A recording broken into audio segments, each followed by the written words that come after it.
देश की संसद की तस्वीर बदलने वाली है। डीलिमिटेशन यानी परिसीमन बिल कल संसद के विशेष सत्र में पेश होगा। इसमें होगा क्या? 543 सांसद हैं लोकसभा में अभी। बिल के पास होने के बाद सांसदों की संख्या बढ़कर के 850 हो जाएगी। एग्जैक्ट नंबर अभी क्लियर नहीं है, लेकिन इतना साफ है कि 850 सांसद तक हो जाएंगे डिलिमिटेशन के बाद। और फिर इन्हीं सांसदों में 1/3 सीटें महिलाओं के लिए आरक्षित हो जाएंगी। कुल जमा जोड़ इतना ही है, पर सब कुछ इतना आसान होता तो बात क्या थी। दक्षिण भारत की पार्टियां ये आरोप लगा रही हैं कि उनके राज्यों के साथ भेदभाव हो रहा है। विपक्ष के नेता महिला आरक्षण बिल पर तो हामी भर रहे हैं, लेकिन डीलिमिटेशन बिल पर मोर्चा खोल रहे हैं। सोनिया गांधी ने द हिंदू में एक लेख लिखा, हेडिंग पर गौर करिएगा, delimitation and not women's reservation is the issue. मतलब डीलिमिटेशन मुद्दा है, महिला आरक्षण नहीं। तो आज बात इसी मुद्दे पर करेंगे। जो बिल सरकार लेकर के आ रही है उससे संसद कैसे बदलने वाली है, विरोध क्यों हो रहा है, नॉर्थ वर्सेस साउथ का नैरेटिव क्यों चल रहा है, इन्हीं सवालों पर आज बात करेंगे। आम आदमी पार्टी की भी बात होगी। राघव चड्ढा संसद में नरेंद्र मोदी और बीजेपी का विरोध नहीं करते तो अरविंद केजरीवाल की पार्टी उनका डिमोशन कर देती है, और बदले में जिसका प्रमोशन होता है उसके यहाँ ईडी रेड कर देती है। दोनों अलग अलग खबरें हैं, लेकिन आपस में जुड़ी हुई क्यों बताई जा रही हैं, जानेंगे आज के शो में। नमस्कार, मेरा नाम कुलदीप है और आप देखना शुरू कर चुके हैं the Lallantop show. Brought to you by Saluja Gold, Rajनीगंधा and Candid। भारत का सबसे भरोसेमंद Saluja Gold TMT bar. Saluja Gold TMT. अब सही पकड़े हो कॉन्ट्रैक्टर बाबू, मजबूती सब कुछ है। तो शुरू से शुरू करते हैं। कल से 3 दिन के लिए संसद बैठने जा रही है। 16, 17, 18 अप्रैल बजट सत्र को ही एक ब्रेक के बाद एक्सटेंड कर दिया गया है, और इन 3 दिनों में सरकार को पास कराने हैं 3 बिल। सांसदों को कल 14 अप्रैल को ड्राफ्ट बिल भेज दिए गए हैं। कौन कौन से हैं ये 3 बिल? पहला है केंद्र शासित प्रदेश कानून संशोधन विधेयक अमेंडमेंट बिल 2026। दूसरा है संविधान 131वां संशोधन विधेयक 2026, और तीसरा है परिसीमन विधेयक 2026। इन बिल्स के पास होने के बाद लोकसभा में सीटों की संख्या, जैसा हमने बताया, 543 से बढ़कर अधिकतम 850 होगी, और लोकसभा और राज्यों की विधानसभाओं की 1/3 सीटें महिलाओं के लिए रिजर्व हो जाएंगी, आरक्षित हो जाएंगी। 2023 में नारी शक्ति वंदन अधिनियम आया था। सरकार ने तब भी विशेष सत्र बुलाया था। इस एक्ट ने महिलाओं के लिए 33% आरक्षण का प्रावधान किया, लेकिन लागू नहीं हो पाया उस समय, क्योंकि यह अधिनियम जुड़ता था जनगणना और परिसीमन से। 2023 वाले एक्ट में ये शर्त थी कि महिला आरक्षण तभी लागू होगा जब नई जनगणना के बाद परिसीमन किया जाएगा, डिलिमिटेशन होगा। लेकिन सरकार का कहना है कि 2021 की जनगणना में देरी हो रही है और उसे पूरा होने में काफ़ी समय लग सकता है। इसलिए प्रस्ताव है कि परिसीमन लेटेस्ट जनगणना यानी 2011 की ही जनगणना के आधार पर किया जाए, ताकि महिला आरक्षण को जल्द से जल्द लागू किया जा सके। एक और बड़ा बदलाव यह है कि अब परिसीमन को हर 10 साल में होने वाली जनगणना से अलग किया जा रहा है। अभी तक संविधान के अनुच्छेद 82 के तहत हर जनगणना के बाद परिसीमन अनिवार्य था। नए प्रस्ताव के अनुसार अब परिसीमन तभी होगा जब संसद इसके लिए कानून बनाएगी, यानी भविष्य में कब और कैसे परिसीमन होगा ये सरकार तय कर सकेगी। अब आपको the constitution 131st amendment bill 2026, जो संविधान संशोधन विधेयक है, उसके बारे में बताते हैं। प्रस्तावित संशोधन में संविधान के अनुच्छेद 81 में बदलाव किया जा रहा है। इसके तहत लोकसभा में राज्यों से चुने जाने वाले सदस्यों की अधिकतम संख्या 815 तक हो सकती है, और केंद्र शासित प्रदेशों यूनियन टेरिटरी से अधिकतम 35 सदस्य चुने जाएंगे, और इनका चयन किस तरीके से होगा ये संसद कानून बना करके तय करेगी। इस बिल में संविधान के अनुच्छेद 82 में भी संशोधन का प्रस्ताव है, जो अभी हर जनगणना के बाद संसदीय क्षेत्रों के डिलिमिटेशन की बात करता है। अभी अनुच्छेद 82 के तीसरे प्रावधान के मुताबिक अगला परिसीमन 2026 के बाद होने वाली पहली जनगणना के आधार पर किया जाना अनिवार्य है, मैंडेटरी है। लेकिन सरकार संशोधन करने जा रही है कि इस पूरे प्रावधान को ही हटा दिया जाए, आफ्टर ईच सेंसस, ये शब्द जो लिखे हुए हैं अनुच्छेद 82 में, इनकी जगह ऑफ कॉन्स्टिट्यूएंसीज हो जाएगा, और ऐसे ही upon the completion of each census the allocation of seats, इस लाइन की जगह हो जाएगा द एलोकेशन ऑफ सीट्स। यानी हर परिसीमन हर बार की जनगणना पर डिपेंड नहीं करेगा, उस पर निर्भर नहीं होगा। 2023 में 106th अमेंडमेंट हुआ था, जिसके मुताबिक लोकसभा और विधानसभाओं में महिलाओं के लिए आरक्षण तभी लागू होना था जब नई जनगणना के बाद परिसीमन होगा।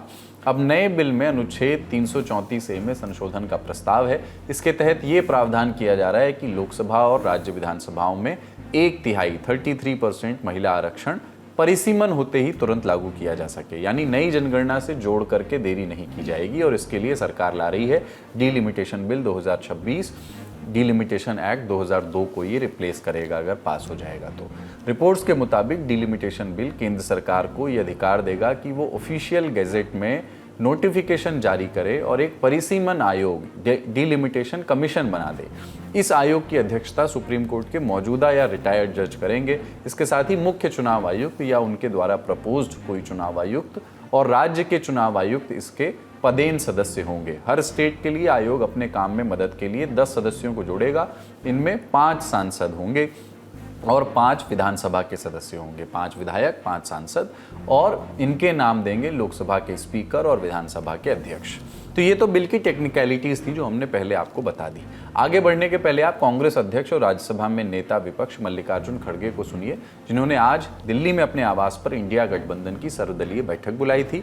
उसमें महिला आरक्षण बिल और डिलिमिटेशन को लेकर भी चर्चा हुई। All party we are going to take one stand. We unitedly should fight in Parliament and all opposition parties unitedly, and this is the only thing I want to convey you, because we are united in this and unitedly we have decided and we'll oppose this bill. But I want to tell you, we are not against the reservation. तो मल्लिकार्जुन खड़गे ने साफ कहा कि वो परिसीमन वाले bill का विरोध करेंगे। परिसीमन में सरकार चाल चल रही है, सब विपक्षी पार्टियां मिलकर के संसद में लड़ेंगी, विरोध करेंगी। क्या वजह है इस विरोध की? द हिंदू ने अपनी एक रिपोर्ट में लिखा है कि अगर ये प्रस्ताव लागू हो जाते हैं तो हिंदी भाषी राज्यों, हिंदी हार्टलैंड जिसको कहते हैं, उसकी लोकसभा सीटों की हिस्सेदारी 38.1% से बढ़कर के 43.1% हो जाएगी, लेकिन साउथ के राज्यों की हिस्सेदारी 24.3% से घट करके 20.7% रह जाएगी। रिपोर्ट के मुताबिक इस प्रस्ताव के लागू होने पर यूपी की लोकसभा में हिस्सेदारी 14.73 से बढ़ करके, परसेंटेज में बात कर रहे हैं, 16.24% हो जाएगी, जबकि केरल की हिस्सेदारी 3.68% से घट करके 2.7% रह जाएगी। बिहार की सीटें 40 से बढ़कर 72, मतलब 7.37% से बढ़कर 8.47%। महाराष्ट्र में सीटें 48 से बढ़कर 78 हो जाएंगी और तमिलनाडु की सीटें 39 से बढ़कर 50 होंगी, लेकिन बावजूद इसके तमिलनाडु की कुल हिस्सेदारी घट करके 7.18% से 5.88% रह जाएगी। तो मोटा मोटी आरोपों को ऐसे समझिए कि जो लोग उत्तर प्रदेश, बिहार, मध्य प्रदेश, राजस्थान में रहते हैं, उनकी आवाज़ उठाने वाले संसद में बढ़ जाएंगे, लेकिन जो गैर हिंदी भाषी राज्य हैं, जहां हिंदी फर्स्ट लैंग्वेज नहीं है, उनके प्रतिनिधि संसद में तो बढ़ेंगे लेकिन प्रोपोर्शन में, अनुपात में कम हो जाएंगे। अभी ये साफ नहीं है कि डिलिमिटेशन के बाद किस राज्य में कितने सांसद होंगे, अनुमान पर बात अभी की जा रही है। हिंदुस्तान टाइम्स ने आज अपने प्रिंट एडिशन में इन्फोग्राफिक्स समझाने की कोशिश की है कि कैसे उत्तर भारत का रिप्रेजेंटेशन बढ़ जाएगा और दक्षिण का कम हो जाएगा। रिपोर्ट में लिखा है कि 2011 की जनगणना के अनुसार डिलिमिटेशन में जो टॉप गेनर्स हैं, जिन्हें सबसे ज़्यादा फायदा होगा, वो 5 राज्य हैं, उत्तर प्रदेश, बिहार, राजस्थान, मध्य प्रदेश और महाराष्ट्र। और सबसे ज़्यादा नुकसान किसको होगा? तमिलनाडु, केरल, आंध्र प्रदेश, तेलंगाना, ओडिशा और पश्चिम बंगाल। आंध्र प्रदेश और तेलंगाना साथ में लिया गया है क्योंकि 2011 में आंध्र प्रदेश का बंटवारा नहीं हुआ था, वो एक ही राज्य था। और उत्तर प्रदेश, बिहार के सांसदों का प्रतिनिधित्व 22.1% से बढ़ करके 25.1% हो जाएगा, यानी 1/4। लेकिन तमिलनाडु, केरल, आंध्र, तेलंगाना और कर्नाटक की सीटें मिला करके देखें तो 20.1% रिप्रेजेंटेशन से घट करके 18% रह जाएगा, यानी दक्षिण के राज्यों के प्रतिनिधि अनुपात में घट जाएंगे। और यही वजह है जो परिसीमन को उत्तर बनाम दक्षिण का नैरेटिव बना देती है। यही वजह है कि परिसीमन का मुद्दा पिछले 50 साल से राजनीतिक रूप से भी संवेदनशील माना जाता रहा है। दक्षिण भारत के राज्यों का कहना है कि अगर सीटों का बंटवारा सिर्फ जनसंख्या के आधार पर हुआ तो उन्हें नुकसान होगा, क्योंकि वे जनसंख्या नियंत्रण पर सफल रहे हैं। पर उत्तर भारत के कई राज्यों में जनसंख्या तेजी से बढ़ी है। इसी वजह से 1976 और 2001 में संविधान संशोधन करके सीटों में बदलाव को टाल दिया गया था। अभी ये रोक 2026 तक लागू है। अब सरकार इस व्यवस्था को बदलना चाहती है, परिसीमन के समय किसी खास जनगणना से जोड़ने की बाध्यता हटाना चाहती है, जो अभी संविधान में लिखी हुई है उसे बदलना चाहती है। तमिलनाडु के मुख्यमंत्री M.K. स्टालिन ने चेतावनी दी है कि अगर केंद्र सरकार के परिसीमन से दक्षिणी राज्यों को नुकसान हुआ और उत्तर के राज्यों को ज्यादा राजनीतिक ताकत जो है मिली तो बड़े पैमाने पर विरोध प्रदर्शन होगा। उन्होंने कहा कि ऐसा प्रदर्शन होगा कि पूरा राज्य ठप हो जाएगा। तेलंगाना के मुख्यमंत्री रेवंत रेड्डी ने स्टालिन से अपील की कि वे दक्षिणी राज्यों को एकजुट करके केंद्र के प्रस्ताव के खिलाफ साझा मोर्चा बनाएं। कर्नाटक के मुख्यमंत्री सिद्धरमैया ने आरोप लगाया कि इस प्रस्ताव की टाइमिंग और तरीके के पीछे बीजेपी की राजनीतिक मंशा है। उन्होंने कहा कि ये कोशिश उन दक्षिणी राज्यों के महत्व को कम करने की है जहां बीजेपी ज्यादा सीटें नहीं जीत पाती। सिद्धरमैया जो आरोप लगा रहे हैं उसे हिंदुस्तान टाइम्स की रिपोर्ट बल देती है, जिसका जिक्र अभी हमने किया था। प्रपोर्शन के आधार पर किन राज्यों को फायदा होगा? यूपी, बिहार, राजस्थान, मध्य प्रदेश और महाराष्ट्र। इन सभी राज्यों में बीजेपी की अगुवाई में एनडीए की सरकार है। 3 राज्यों में तो बीजेपी की पूर्ण बहुमत की सरकार है। लेकिन जिन राज्यों को अनुपात के हिसाब से नुकसान हो सकता है उन राज्यों में, लगभग सभी राज्यों में बीजेपी की विरोधी पार्टी की सरकार है। एक प्रदेश को छोड़कर आंध्र प्रदेश में एनडीए की ही सरकार है। चंद्रबाबू नायडू की टीडीपी की सरकार है, जो भी एनडीए के सहयोगी हैं। नायडू ने जाहिर तौर पर दक्षिण भारत में अलग रुख अपनाया है। उन्होंने सभी राजनीतिक दलों से अपील की कि मतभेद भुला करके महिला आरक्षण बिल का समर्थन करें। हालांकि उन्होंने परिसीमन के प्रस्तावों पर या उससे जुड़ी चिंताओं पर अभी तक कोई बयान नहीं दिया है। इस विषय पर यूपीए की चेयरपर्सन सोनिया गांधी ने 13 अप्रैल को द हिंदू में एक लेख लिखा, जिसका जिक्र हमने शुरू में किया था। उन्होंने लिखा कि किसी भी परिसीमन से पहले की तरह जनगणना कराना जरूरी होना चाहिए और ये भी साफ है कि अगर लोकसभा की सीटें बढ़ाई जाती हैं तो ये सिर्फ संख्या के आधार पर नहीं होना चाहिए, बल्कि राजनीतिक रूप से भी संतुलित और न्याय संगत होना चाहिए। जो राज्य परिवार नियोजन में, फैमिली प्लानिंग में आगे रहे हैं और जो छोटे राज्य हैं उन्हें किसी भी तरह से नुकसान नहीं होना चाहिए। लेकिन सरकार कह रही है कि ऐसा कुछ नहीं हो रहा, बेवजह बात का बतंगड़ बनाया जा रहा है। संसदीय कार्य मंत्री किरेन रिजिजू ने कहा कि ऐसी कोशिश की जा रही है कि दक्षिणी राज्यों को गुमराह किया जाए कि परिसीमन में उन्हें नुकसान होगा क्योंकि उन्होंने जनसंख्या नियंत्रण के नियमों का पालन किया है। उन्होंने कहा कि अगर आप बिल के सभी प्रावधानों को ध्यान से देखें तो हर राज्य, क्षेत्र और समुदाय का ध्यान रखा गया है। चिंता की कोई बात नहीं है। पहले भी कुछ लोगों ने ये गलत बात फैलाई थी कि परिवार नियोजन में सफल होने के कारण दक्षिणी राज्यों का नुकसान होगा, बल्कि सच ये है 3 राज्यों के लिए ये फायदेमंद है। उन्होंने जनसंख्या को नियंत्रित किया है और कम आबादी होने के बावजूद उन्हें लाभ मिलेगा। इससे पहले गृह मंत्री अमित शाह ये दावा कर चुके हैं कि दक्षिण भारत के राज्यों का नुकसान नहीं होगा। 26 फरवरी को तमिलनाडु के कोयम्बटूर में अमित शाह ने कहा था, मोदी सरकार ने लोकसभा में स्पष्ट किया है कि डिलिमिटेशन के बाद प्रो रेटा यानी अनुपात के हिसाब से दक्षिण भारत के एक भी राज्य की एक भी सीट कम नहीं होगी। लेकिन विपक्ष कह रहा है कि अब तक सरकार ने ऐसा कोई फॉर्मूला बताया ही नहीं है जिससे दक्षिण के राज्यों का नुकसान नहीं हो। जो प्रस्ताव आ रहा है उसमें तो नुकसान दिख ही रहा है। सच्चाई ये है कि अगर जो मोदी जी चाहते हैं हो जाए तो जो छोटे स्टेट्स हैं, साउथ के स्टेट्स हैं और नॉर्थ ईस्ट के स्टेट्स हैं, उनका रिप्रेजेंटेशन कम हो जाए, उनको भयंकर नुकसान होने वाला है। और मैं इसको एंटी नेशनल एक्टिविटी मानता हूं। हमारा जो स्टैंड है वो बिल्कुल क्लियर है। अगर आपको करना है तो ओबीसी सेंसस का जो डेटा है उसके बेसिस पे कीजिए, 2026 के सेंसस के बेसिस पे कीजिए, 2011 के सेंसस के बेसिस पे मत कीजिए, क्योंकि उसमें ओबीसी का, पिछड़े वर्ग का कोई डेटा नहीं है। और अगर आप सचमुच में विमेन्स बिल इंप्लीमेंट करना चाहते हो तो आपके पास विमेन्स बिल पड़ा हुआ है, उसको आप इंप्लीमेंट कीजिए, हम आपको पूरा समर्थन देंगे। मगर पिछड़े वर्ग, सदर्न स्टेट्स, छोटे स्टेट्स के खिलाफ हम आपको काम नहीं करने देंगे। तो डिलिमिटेशन की एरिथमेटिक और पॉलिटिक्स, आरोप प्रत्यारोप, सब कुछ हमने समझने की कोशिश की। कल संसद में बिल आने वाला है, आगे भी इस पर विस्तार से बात होगी। फिलहाल अगली खबर की ओर बढ़ते हैं।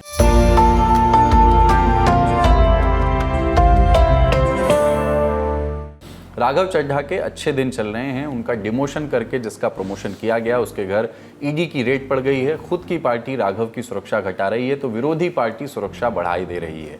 आलोचना करने वाले कह रहे हैं कि जैसे हालात बदले हैं, राघव किस पार्टी के समर्थक हैं, किसके विरोधी, ये केवल राघव जानते हैं। फिलहाल वो आम आदमी पार्टी से राज्यसभा सांसद हैं, डिप्टी लीडर नहीं है पार्टी के सदन में, क्योंकि आपने उन्हें राज्यसभा के उस पद से हटा दिया था।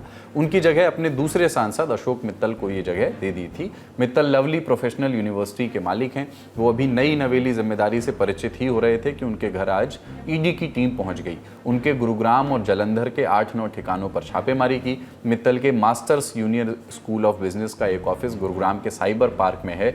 ईडी की टीम वहां भी पहुंची, डॉक्यूमेंट और डिजिटल सबूतों को खंगाला। यूनिवर्सिटी की फंडिंग में फाइनेंशियल गड़बड़ी और उसके मिसयूज की शिकायतों पर ईडी जांच कर रही है। ईडी ये पता लगा रही है कि क्या किसी निवेश या चंदे में नियम कानून का उल्लंघन हुआ है।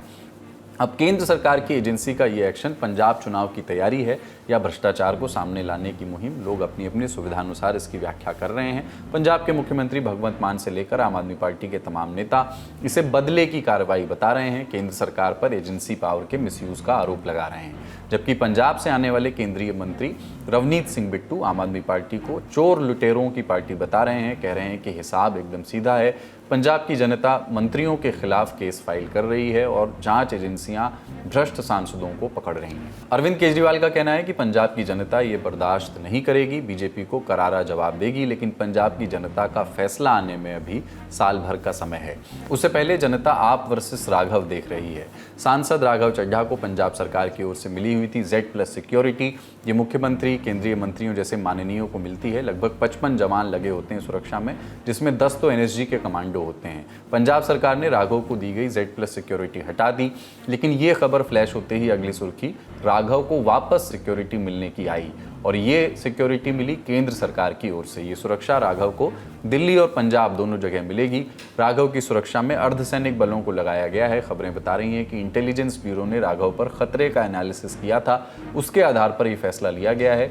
तो ये तो हो गई राघव चड्ढा की बात। अब उनकी पार्टी के मुखिया अरविंद केजरीवाल की बात करते हैं। दिल्ली के कथित शराब घोटाले में खुद का केस लड़ रहे अरविंद केजरीवाल अब एक नए एफिडेविट के साथ आए हैं।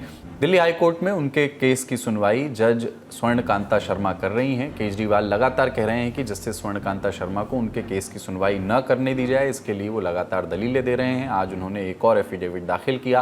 केजरीवाल का कहना है कि जज की बेटी और बेटे केंद्र सरकार के पैनल में वकील हैं। उन दोनों को solicitor general Tushar Mehta case assign करते हैं। तुषार मेहता केंद्र सरकार की ओर से केस लड़ते हैं और वही तुषार मेहता इस केस में CBI की ओर से भी हाईकोर्ट में बहस कर रहे हैं। केजरीवाल के आरोपों के मुताबिक ऐसे में ये मामला कॉन्फ्लिक्ट ऑफ इंटरेस्ट का बनता है। केजरीवाल अपने दावों को पुष्ट करने के लिए कुछ कागज भी लाए। आंकड़ों के सहारे बताया कि पिछले 3 सालों में जस्टिस स्वर्णकांता शर्मा के बेटे को कितने सरकारी केस मिले। ये आंकड़े आप स्क्रीन पर देख सकते हैं। केजरीवाल ने यह भी कहा कि उन्हें अपनी अर्जी पर जवाब देने का ठीक से मौका नहीं दिया गया। उनका कहना है कि सुनवाई कोर्ट के समय के बाद भी चलाई गई और रिकॉर्ड में लिखा गया कि केजरीवाल बहस करके चले गए। पार्टी के मुखिया कोर्ट में केस लड़ रहे हैं, ऐसा केस जिसमें पार्टी के आला नेता ही आरोपी हैं और पार्टी अपने एक सांसद का डिमोशन पर डिमोशन कर रही है। देखना होगा कि आने वाले दिनों में ये तकरार खत्म होती है या और बढ़ती है। बढ़ते हैं अब सुर्खियों की ओर। Candid dusting powder, 4 skin problems का एक expert solution. Candid dusting powder, हटा खुजली, लगा कैंडिड। मुख्यमंत्री की पत्नी पर आरोप लगाया गया तो FIR हो गई। गिरफ्तारी होती उससे पहले अपनी पार्टी की सरकार वाले राज्य में चले गए। वहां की हाई कोर्ट ने 1 हफ्ते के लिए गिरफ्तारी पर रोक लगा दी, लेकिन अब देश की सबसे बड़ी अदालत ने हाई कोर्ट के फैसले पर ही रोक लगा दी है। असम हो या तेलंगाना, कहीं भी राहत नहीं मिल रही। बताने की जरूरत नहीं है कि कांग्रेस प्रवक्ता पवन खेड़ा की बात हो रही है। पवन खेड़ा ने रिनिकी भुइयां पर, असम के मुख्यमंत्री की पत्नी पर 3 देशों के पासपोर्ट रखने के आरोप लगाए। रिनिकी भुइयां असम के मुख्यमंत्री हिमंता बिस्वा शर्मा की पत्नी हैं। हिमंता और रिनिकी ने आरोपों को झूठा बताया और पवन खेड़ा पर केस फाइल कर दिया। पवन खेड़ा इस बीच तेलंगाना चले गए। तेलंगाना में कांग्रेस की सरकार है, वहां पवन खेड़ा की पत्नी का घर भी है। गिरफ्तारी से बचने के लिए पवन ने तेलंगाना हाईकोर्ट में अर्जी लगाई। हाईकोर्ट ने उन्हें 1 हफ्ते की राहत दे दी, तो दूसरे राज्य की पुलिस की गिरफ्तारी से बचने के लिए उनको अंतरिम जमानत दे दी। कानून की किताबों में से ट्रांजिट एंटीसिपेटरी बेल कहते हैं। इसके खिलाफ असम सरकार सुप्रीम कोर्ट गई। सुप्रीम कोर्ट ने इस बेल पर अब रोक लगा दी है।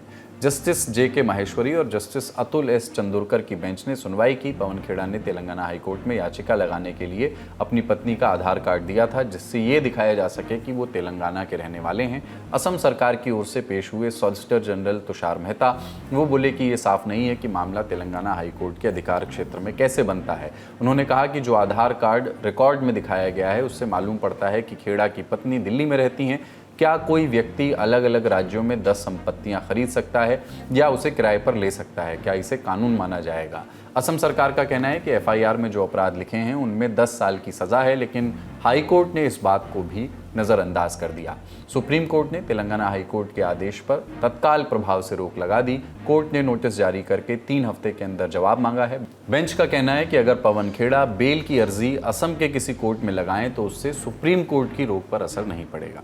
अगली सुर्खी, बिहार को नया मुख्यमंत्री मिल गया है। सम्राट चौधरी ने मुख्यमंत्री पद की शपथ ले ली है। इसी के साथ बीजेपी को बिहार में पहला मुख्यमंत्री मिल गया है। सम्राट के अलावा जेडीयू के विजय कुमार चौधरी और विजेंद्र प्रसाद यादव ने भी मंत्री के तौर पर शपथ ली है। कहा जा रहा है कि इन दोनों को उप मुख्यमंत्री बनाया जाएगा। गृह विभाग के अलावा 29 विभाग सम्राट चौधरी के पास रहेंगे। 10 विभाग विजय कुमार चौधरी और 8 विभाग विजेंद्र यादव को दिए गए हैं। आज का ललन टॉप शो यहीं तक। अपना और अपनों का ख्याल रखिए। देखते रहिए दी ललन टॉप। शुक्रिया। शुभ रात्रि।